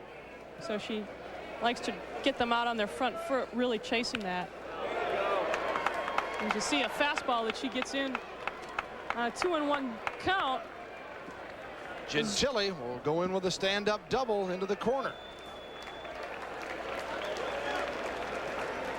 So the leadoff hitter, Gentile, gets a double. Here's another look. You see Coombs getting that fastball right in on him and high, belt high. Looks like that's where he likes it, and he drives it to left field and hits the little bottom of the 1-foot mark of the 37-foot green monster. So he's aboard with a double, third double of the day, as Hesketh and Altchek also had 2 bangers. And here's Kevin McCallum, starting pitcher, who is now the catcher. He's grounded out and struck out. Working the outside here, as you can see Kimberling setting up, and that's where Missy Coombs puts it. 0-1 to Kevin McCallum. And this is important here with the game 4-0. The Silver Bullets are still in the game. If Coombs can keep the Silver Bullets close in what seems to be possibly a 7 or 8 or 9 inning game, we don't quite know at this point, but she wants to keep them under 5 runs right here. Right back to Missy. She turned to second. No one could get there quickly enough. Well, we saw Missy Coombs turn a double play in Albany a week and a half ago, and she about did it here. Hit sharply by McCallum for the first out. 22. You see her follow through puts her in a good position to field and to be the 5th infielder. And she makes a great reaction. She's just a natural athlete. Ready for that double play. However, the infield was playing a little bit too far from second base to get over there. And that'll bring up Mike Bratz, the third baseman, who was singled and flied out. 1 out, 1 on here in the 6th. Bottom of 6. And a shot up the middle. It is grabbed, and the runner will be doubled off at second base. Great play by Bratz to McEnany. And the Bullets get a DP to end things here in the 6th inning. A line drive from Bratz to Bratz, and then she doubles up with a throw to McEnany. It's 4-0 Bulldogs. A weekend in Boston as the Silver Bullets continue with their road show. Glad to have you with us today here in Massachusetts as at Fenway Park, the Silver Bullets. And nice job done defensively by Kim Bratz. Here's a look at it. Yeah, the runner was taken off on that pitch. Looks like it was a hit and run. Someone must have missed a sign. And Kim Bratz had an easy play to double Bratz off a second. Bratz and Bratz. We got everything. And the Syracuse Blue Jays, the opponent for Monday's Silver Bullet telecast. That's the next game for the Bullets. You can watch it on your regional sports network. Check your local listings. Monday, July 3rd, Syracuse and the Colorado Silver Bullets. You're watching Silver Bullet Baseball on your regional sports network. Bill Land and Bridget Venturi with you. Top of 7, and the Bullets trying to get something going as they work against Brian McLean, the second pitcher for the Bulldogs. Pam Shafrath 1 for 2, one of the 3 bullet hits, 8 hits for the 4 runs for Hanscom. 1-1. Well, Shafrath would like to get her second hit here at this at bat. Due to the time constraints, she may not get another at bat today. Be nice to close off the day with a hit, and she gets one right on her elbow. Whatever it takes, taking it for the team as Shafrath is aboard. She, like Marzetta, was also a former football player. She played with her brothers, grew up in a family of boys, and I'm sure she's been hit harder than that by her brothers. That's nothing. A little mosquito bite. Well, Shafrath. that's the 19th player to be hit by a pitch for the Bullets this season compared to 8 to their opponents. Why is that? I guess just day in and day out, they're seeing pitchers that just don't have as good a control. They're not pitching as a profession as the Bullets are. That's true, and these pitchers are because nobody's trying to hit anybody here. No, not at all. I don't think that's the case at all. I think it's a fact that you do see more inexperienced pitchers as opponents, and that are somewhat nervous playing someone of the female gender, playing in front of bigger crowds. They're not used to the pressure that the Silver Bullets are under constantly. You have to remember the Silver Bullets are under the microscope every game. They basically are learning how to play the game in front of our eyes. They don't have the luxury of growing up as 12-year-olds and 13 all through high school and college, learning how to play the game and getting to make mistakes in front of 10 to 20 people that come to, your Little League games. We're in the big time here. Ivy to Lavoie, to the second baseman, Pesci, and a nice takeout slide that time by Shafrath. No way that Pesci was going to get a chance to double up Ivy. Well, Shafrath looked like her twin brother, who's a linebacker in a local college in Chicago. And the rugby man gets the force out at second, and Shafrath stops that double play. Great play. Number 17. Well, did they move the base, or am I blind? She loves mixing it up. She just loves this game. It may be an exhibition for the opponent, but it is not an exhibition for the Silver Bullets, and that's what people find out every time. And not that Hanscom has treated it like that, but many of the teams that the Bullets play do treat it as just an exhibition game, and it takes about 2 innings before they find out, hey, nobody's laughing over there. This is a business. This is the livelihood of these gals, and they're certainly here to improve and get better each time out, and there's no giveaways. Well, we're watching professional athletes at their craft right here, and everything they do, they take pride in. That comes down throughout the whole organization, from manager Phil Necro and all the coaches who have had professional experience. And they know that this game has a great tradition, And they pass on that feeling to the players. And to do it any other way would be an insult to the game. Yes. Tony Heisler, the 1-1 count, and McLean keeping an eye on Ivy at first base. 1 down, 1 on. We are in the 7th, but as we mentioned, we believe we will continue on until 2:30 Eastern time. The question mark is there because of the Red Sox and the Tigers to play their regularly scheduled game, and this one got underway at noon Eastern.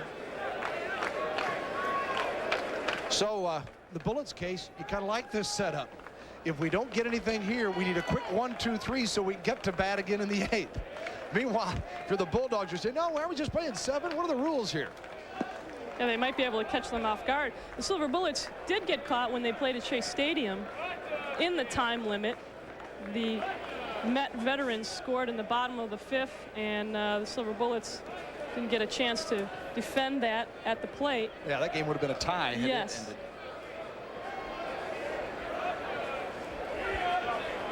Here's the 3-1. Ball 4 to Heisler. 2 on now and still 1 out. And McLean has now walked 2 batters. Brian McLean. The pride of York, Pennsylvania. 46. Left fielder. And McLean, pardon me, well, next to it will be Kerry Kropke. We'll see what Kropke does here. After his bit of control loss, if she does take a strike to make him pitch it, or if she jumps on the first good fastball. You see a pickoff attempt there. Ivy gets back easily, and it looks like a balk's been called. So the runners move up to 2nd and 3rd. That's a surprising situation coming from a pitcher as experienced as McLean. Dan Newell made the call, home plate umpire. Let's see. Perhaps that finger movement on the top of his glove was the source of the balk. Outside, and now McLean starts off ball 1 to Kerry Kropke. Kropke, the number 8 hitter. The Bullets have left 4 runners today. They've got 3 base hits. An outstanding opportunity here. 2nd and 3rd, 1 down. Kropke just gave him a little help. And that's a place where you've got to be a little bit smarter than that. You've got to realize you just had a pitcher walk a hitter.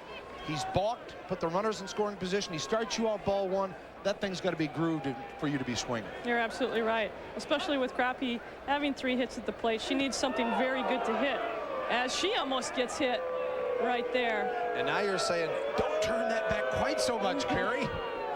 Load him up. Well, it's odd that that is the 5th balk against Silver Bullet opponents this year. That's a lot of balks. McLean, the 2-1. Out into center field, and Altchek is there. Runner will tag and attempt to come home and scores to make it a 4-1 game. Ivy. Tamara Ivy on the sacrifice fly from Kropke. Hey, and the fans here at Fenway like to see that. As usual, the Silver Bullets gain home crowd advantage wherever they go. The underdogs always being supported by the fans for their cause and their dedication to this game. And Kropke gets the RBI, number 5 on the year for Kerry. And that'll bring up Shannon Kimberling, Bullets catcher, who struck out twice, once against McLean. She was the first hitter to face McLean in the 6th inning. Runner at 2nd with 2 down. Strike 1. Shannon Kimberling in the 7th. Hanscom with a 4-1 lead. They got all 4 in the 3rd inning on 5 base hits, although only 1 a solid blow, a double from Hesketh. But they all count the same. It's 1-1 here. And as you see, the Silver Bullets are improving here as they did last year at Fenway. We were 1 hit in this park. 1 hit shutout was thrown against us, against the Boston League Park All-Stars. And as you see now, we've got a one run on 3 base hits. 3 hits. Kimberling in a 1-2 situation now with 2 down. Would be nice to get 1 more in here, and then who knows what might happen in the 8th. Assuming there will be an 8th. He got her on a curveball. So McLean gets the strikeout to end the inning. But the Bullets do get on the board. They get 1 run. They do it without a hit. A sacrifice fly from Kropke. It's 4-1 Hanscom. You're watching Silver Bullets baseball on your regional sports network. Colorado Silver Bullets in Boston on a good-looking holiday weekend. The score not too good-looking, though. Not if you're a Bullets fan. It's 4-1 Hanscom Air Force Base.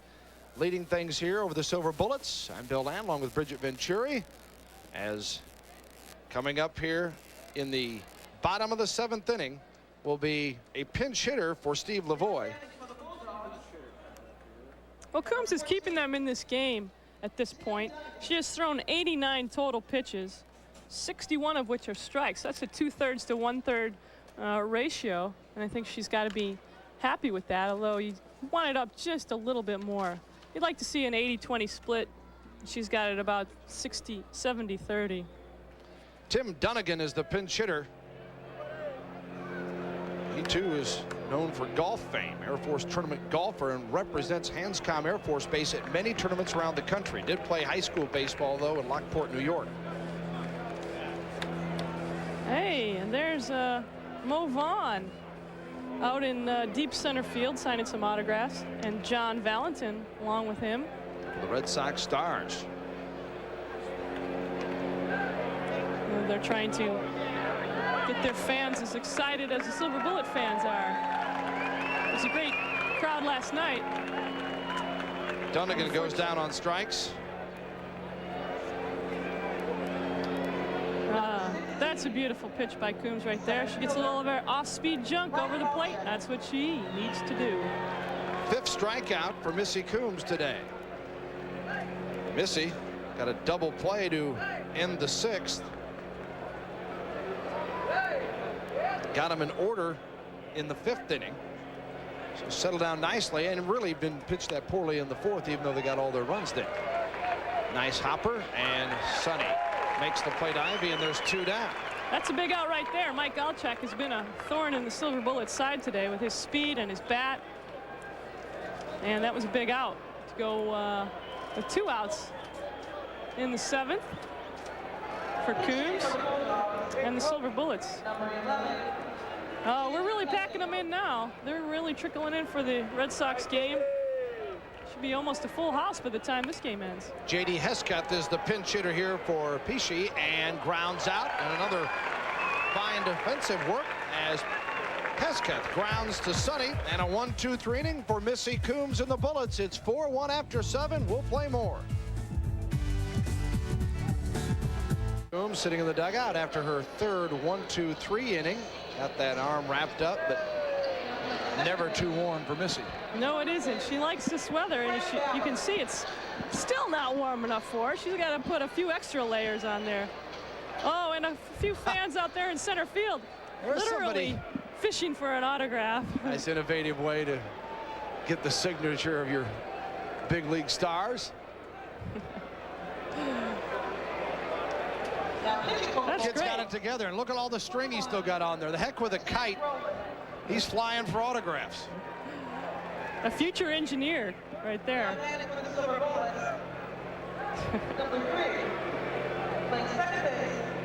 Oh, we got McEnany up again. McEnany. We're going to start another rally here in the late innings. Defensively, Megan is the first baseman now. Frank Valley takes over for Peachy at 2nd. Mike Bratz moves from 3rd to short for the Bulldogs, and Tim Dunnigan stays in the game as a 3rd baseman. Behind the plate is still McCallum, and new pitcher as well as Ted Brolin is the new hurler. Ted Brolin, the new pitcher for the Bulldogs. Nice easy motion, comes over the top. McEnany with a 2-1 count. Here's Brolin, 32-year-old from Ridgefield, Connecticut. He does have a very easy motion, kind of a lanky build, and these are the type of pitchers that make pitching look easy. Looks like he's barely putting the effort out, and that ball's coming in there pretty good. But not good enough. McEnany gets her second walk of the day. She grounded out, struck out, and has now walked the last 2 trips. So the Bullets here in the 8th, fighting the clock. You know, usually baseball, everybody talks about that's the only good thing about baseball. There's no clock. And, well, there is today. This game needs to end by 2:30. Lori Guthrow comes in to pinch run for Michelle McEnany. Pinch running at first base, number 18, Lori Guthrow. Lori Guthrow takes over there. There's a similar move that Phil Niekro made in Cooperstown as McEnany reached base. He ran for her with Lori Guthrow, who will most likely go into second base next inning to give her some more experience. It's a valuable asset to have a backup second baseman as well. That's also a very difficult and technical position to play, and Lori Guthrow will need that experience later this inning. Pardon me, Bridget. Angie Marzetta, the first time Angie got in, she came in for Shannon Mitchum. After Shannon's base hit, she pinched run and then stayed on in right field. And now Angie at the plate for the first time today. Just missing on the corner. Ball 3. So Ted Brolin, the new pitcher, walks the leadoff hitter. And now 1 pitch away from doing the same to Angie Marzetta. The Bullets just down 4-1. This game is far from over.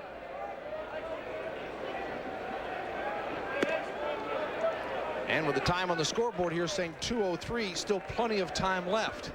Usually all you worry about is innings and outs, but because we are fighting the clock today, Bullets have plenty of time to score the runs necessary. We have added a new dimension to the game, haven't we? Got the clock. And Angie takes the pass. So back-to-back walks, and to bring up Stacy Sonny. This is just what you want if you're Phil Niekro and you see Ted Brolin. Well, this is the exact situation that Sonny was in last time she was up. Runners at first and second, nobody out. And once again, those ribbies are there waiting for her. As Phil is planning his strategy, wondering whether he should let time or run out or go for the attack here. I don't know how much pitching Brolin has done recently. We mentioned he's 32. He did pitch a little college baseball at Rensselaer Polytechnic Institute back in '84, and then had an arm injury. He graduated later from the University of West Florida in '93, but what he did in those times between pitching, and we mentioned the softball that the Air Force guys have been playing. Nice bunt. He picks it up and fires. Save! Bases are loaded. Oh, mama. What a bunt. This is what the Silver Bullets need right here. A couple breaks. That was a perfect bunt by Stacy Sonny. Right down the third base line. Third baseman doesn't charge it, and the pitcher has to go about as far as he can to pick it up, and a little high throw pulls the first baseman off the base. Safe at first. So Stacy gets her second base hit, the 4th on the day for the Bullets, and the bases are loaded. And there again is something that when you see the Bullets day in and day out, if you can execute and you're playing teams with a little bit less experience and certainly haven't played together as much, make them make the play. And you may get a break. The worst thing that happens, you got runners at second and third. Here's one up the middle. Great diving stop for 1 out at second, but a run scores. Nice job by Frank Valley at second base. He flipped to Bratz to retire Sonny for the first out. But coming in from third, Lori Guthrow, and it's a 4-2 ball game. Bullets trail. You see this? That's a nice hit by Bratz. And Sonny does a great job, like Shafrath did, of breaking up this double play. Does not even give him a chance to throw the ball. Take another look at it. It's a great play by the second baseman. And Stacy rolled a little bit to the right as she came in on the slide. And now runners at the corners. as Marzetta's at third, and over at first is Kim Bratz. There's one out. 4-2 ball game, and here's Pam Shafrath. She's got a single, a ground out, and has been hit by a pitch. And the Fenway crowd getting into supporting the Silver Bullets. I tell you what, you talk about loyalty. Now you're talking about 4th of July weekend in one of America's most historic areas, and it's the USA, the Hanscom Air Force Base, against the Silver Bullets, and crowds pulling for the Bullets, so it tells you about their appeal. Well, the Silver Bullets like to think of themselves as America's USA team. too, right? Yeah, because they're from all over, they play all over, so this is America 1 versus America 2. Pam Shafrath taking a strike one now, count into this next pitch, and Brolin keep an eye on the runner. That is the tying run, Bratz at first base. We are in the 8th inning here at Fenway Park. Silver Bullets trail 4-2. Brolin's pitch popped up. She got underneath it.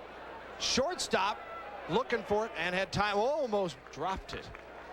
Well, that's Bratz. tough. The sun is just about straight up here at this time of day. And it looks like he had a little bit of trouble there at the beginning. He's talking about it. It looks like the sun got in his eyes. And you see the sky with the sun beating down. And Bratz, who moved over from third, and here again is a thing where these guys have not played a lot together. They've tried to practice in that. Who's calling who off the ball, who's making it there. He was at third, now he's at short. You got a new pitcher in. Your starting pitcher's catching.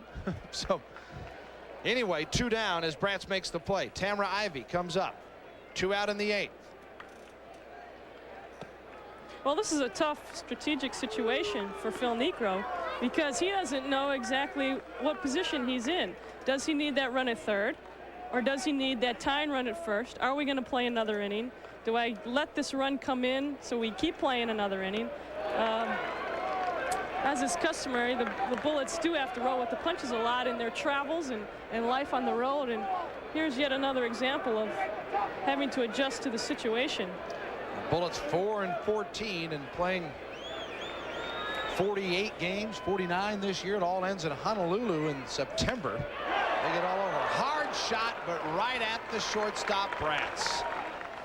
Sharply hit by Ivy, but she's retired on the liner. The Bullets do pick up another run. They do leave 2 runners. It's 4-2 as we go to the 8th. Baseball on your regional sports network, and the Bullets trail 4-2 at Fenway Park in Boston.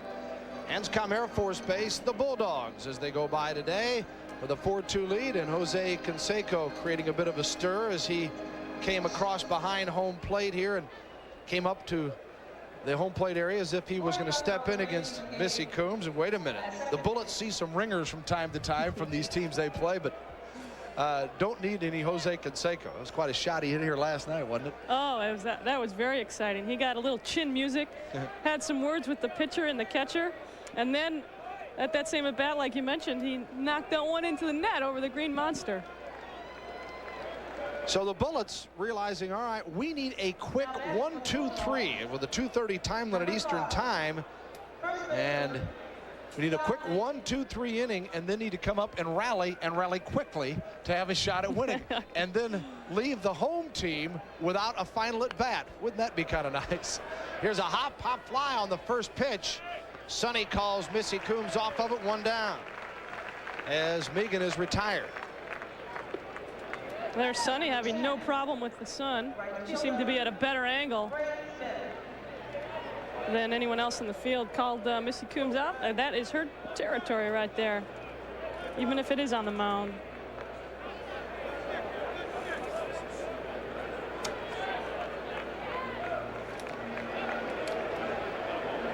Smith fouls it down the right field side. Brad Smith, the cleanup hitter, has popped up, grounded out, walked, and scored a run in between them.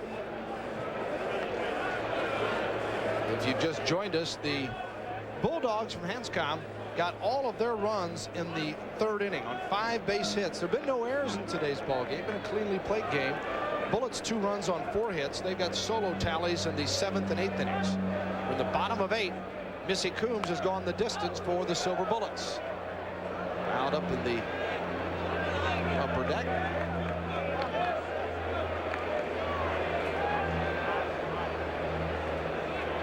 One out in the 8th. Brad Smith to be followed by, appears to be another pinch hitter. What a stop by McElrath. Guthrow, the throw not in time. Lori Guthrow, all this gal needs is experience. I mean, that could be true for all the Bullets, but this gal just has not had the opportunity to play much because of McEnany. She shows her stuff here. Well, absolutely. You can see this replay. She makes a great diving catch and gets up to attempt that throw. Just doesn't quite have enough on it. She didn't have her feet underneath her, but a fantastic defensive stop. She did the same thing in Cooperstown when she was put in for McEnany at second base. Made another great diving stop there, and you got to give her credit. Her head is in this game. She wants to play, and that's very evident at her effort at second base. Way to go, Lori Guthrow. And it brings up a pinch hitter as Warren, known as Chappie Wades, is the next hitter. Yes, he is a chaplain. That's where he got the nickname. And the runner goes down with the stolen base. The ball into center field, but quickly is Bratz to pick it up. So Smith aboard at second with a stolen base.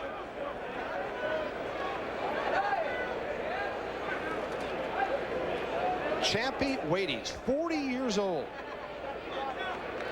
He's quite an individual. Master of Divinity out of Azusa Pacific University. Has completed 4 marathons. And his childhood dream to be a pro baseball player for the Baltimore Orioles. Well, he's about had it all here, hadn't he? Get to play in Fenway, not playing for the Orioles, but he's going against the Silver Bullets. And line drives, a base hit. No! She catches it and left Kropke with a throw back to second, not in time. Carrie Kropke didn't know if she could hang on or not. She did, and there's 2 down. That is a great defensive catch by Kropke, which is almost becoming routine for her, all these great catches. We practice in preseason the slide catch, and as you see, she comes in and slides, keeps her glove low, sticks with the play. That's great concentration right there. Because even if she doesn't catch it, she's trying to get her body in front of it to at least block the baseball. And the runner quickly got back. Smith at second base is almost doubled up. We ended the 6th on a similar type play, not quite as dramatic a catch though by Bratz out in center field where she doubled up a runner at second. Here's Coombs, 2 out. Pitch to Gentili, and that is a key defensive play to keep this game within reach. With the score being 4-2 and our time slowly ticking away, you not only need the out to save time, but you need the out to save that run. Go, Jeff. 0-2 to Jeff Gentili, and it's 2:15 according to the scoreboard clock here, and this one to end at 2:30 regardless. 2 down, 4-2, Bullets trail inside and hit him. Oh, wait a minute. Yep. No, it didn't hit him, but the runner advancing to third. I'm not sure what the call was on that. It did look like it got away from Kimberlin. Ivy looks like it hit the home plate. Right, it is a wild pitch. Wild pitch, and when Kimberlin didn't go after it, I thought, wait a minute, but Ivy was there to retrieve the ball coming in from first base. Heads up play by Tamra. So a wild pitch, and the runner's at third.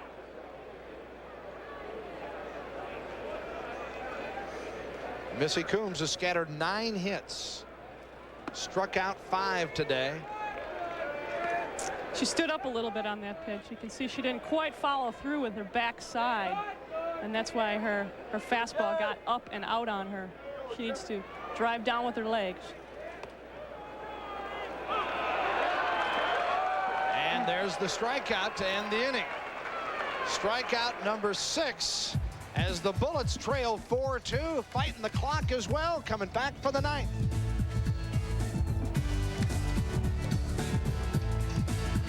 Ninth at Fenway Park, the Colorado Silver Bullets on the short side against Hanscom Air Force Base. The Bulldogs with a 4-2 lead, out hitting the Bullets 9-4. And we have another new pitcher, is Scott Oss, O-S-S.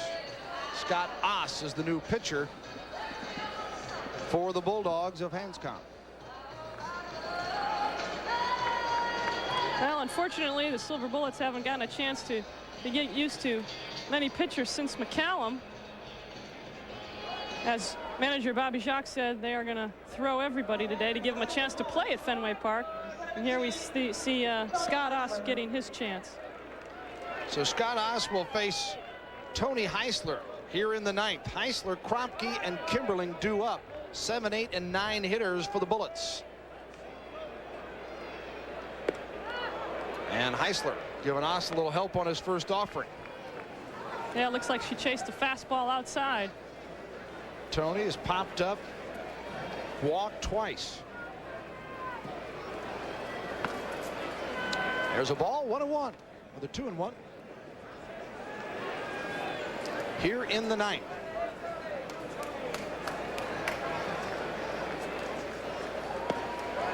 Strike 2 to Heisler. Quick working Scott Oss is the pitcher here. He may be doing that deliberately to get his complete inning at Fenway. Fouled off on the end of the bat by Heisler. There's Jim Rice, Bridget mentioned earlier, hitting coach with the Boston Red Sox. Major league guys have got to be enjoying this, getting a look at the Silver Bullets, and particularly Boston's situation, but Detroit is here as well, of course.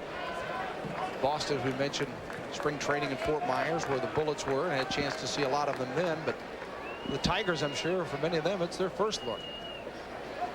Tigers and the Red Sox playing as soon as this one's completed, and Heisler goes down on strikes. Oss challenged her with his fastball and beat her. Got a little bit inside, and Tony was underneath that ball. He needed that leadoff runner to score to give the Silver Bullets a chance here, but it's going to be up to Kropke, Kerry Kropke, to start this rally here in the ninth inning.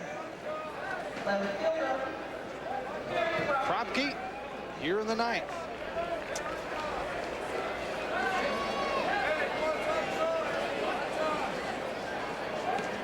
Kropke has recently made an adjustment to her hitting stance. Speaking with Silver Bullets hitting coach Johnny Grubb, she has adjusted her hands back. She keeps them a little bit back farther, closer to her right foot, to give herself a little bit more momentum and power towards the ball. She felt in her old stance that her hands were a little bit late, and she just wasn't getting the piece of the ball that she was used to. So she's made that adjustment, and I'm sure is still getting used to that new stance. Kropke going to work here against the third or the fourth pitcher for Hanscom. Kevin McCallum started the game and will get the victory if they hang on. He went the first 5 innings, gave up just 2 hits, no runs, and walked a batter and struck out 2, followed by Brian McLean and then Brolin. And now Scott Oss, who, after striking out Heisler, decided he's going to do it all his way, one way or the other. He walks Kerry Kropke with 1 down. And a pinch hitter as Shannon Kimberling will take a seat for Kara Kogenauer. Kara Kogenauer, the pinch hitter here. She came in as a pinch hitter in the top of the 9th the last game, and tied the game with a sacrifice fly. Kogenauer with 6 RBIs on the year. Kara coming in, plays a lot of DH on first base. 089 on the year average wise. Has started 12 of the games this year. Bullets are 4-14. Next up Monday night in Syracuse, and we'll have that one for you on television. Check your regional network for the time in your area. Phil Niekro looking on with the Bullets down to their 2 final outs, and Kogenauer at the plate with 1 out and 1 on. Bullets have left 7 runners. Hanscom's left 5 in this contest. 1-2. Beg your pardon, strike 3. Kogenauer goes down for the 2nd out. And that's not what Kogenauer wanted to do, chasing a couple bad balls there. She's not happy with herself in that pinch hitting effort. They're counting on her to come through with a little bit of base action. And Lori Guthrow will get her 3rd at-bat of the season. She's appeared in 7 games now, and you saw the nice defensive effort she made in the last inning. Lori playing just her 7th game, her 3rd at-bat.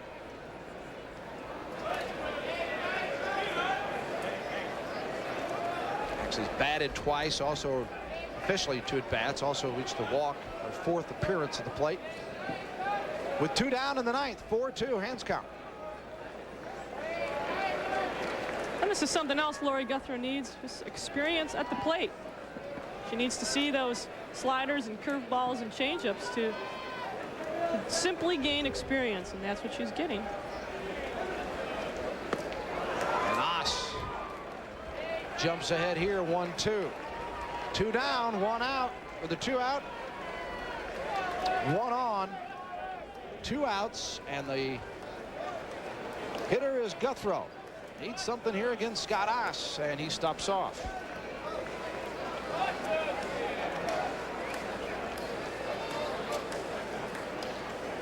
The pitch to Guthrie, and strike 3, and that ends the ball game.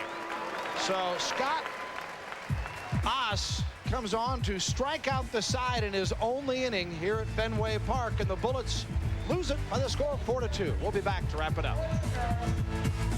The Colorado 4-run 3rd inning is all it took for Hanscom to win the day as the Air Force Base Bulldogs beat the Colorado Silver Bullets 4-2 on 4 runs, 9 hits, no errors. The Bullets 2 runs, 4 hits, and no errors. McCallum goes the first 5 and shuts out the Bullets to get the victory. Missy Coombs is the loser, going the distance today for the Bullets, allowing the 9 base hits today, even though she pitched much better than maybe that line score would indicate. Oss got the save for Hanscom as the Bullets go down to their 15th loss of the year, 4-15. Solid performance, a pretty good Hanscom team, though. Yes, I think Missy Coombs has got to be proud of her performance today against Hanscom. She pitched a little bit over 100 pitches with over 74 strikes, and that's a great ratio. She showed great control. She made them hit the ball. Her breaking stuff was working, and it's a great day for her. Only 9 hits. I think it's a success on the mound for the Silver Bullets today.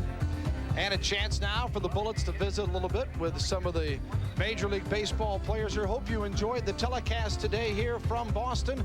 And we want to remind you, Monday night, we're back on the air with a telecast from Syracuse. The Colorado Silver Bullets travel to New York to meet the Syracuse Blue Jays. Check your local listings on the regional sports network in your part of the country for the time.